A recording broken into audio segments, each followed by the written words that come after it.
மரியா யாருக்கு மன ஒப்பந்தமானவர்? யோசேப்பு என்பவருக்கு. யோசேப்பு எந்த குடும்பத்தைச் சேர்ந்தவர்?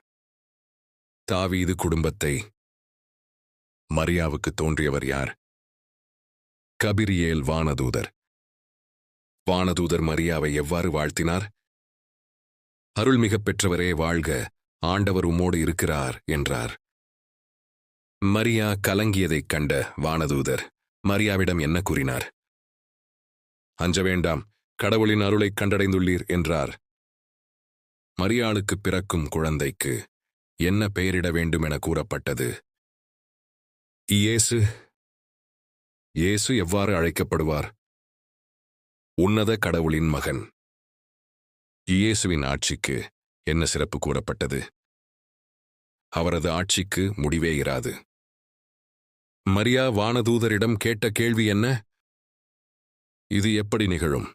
நான் கன்னி ஆயிற்றே என்றார்.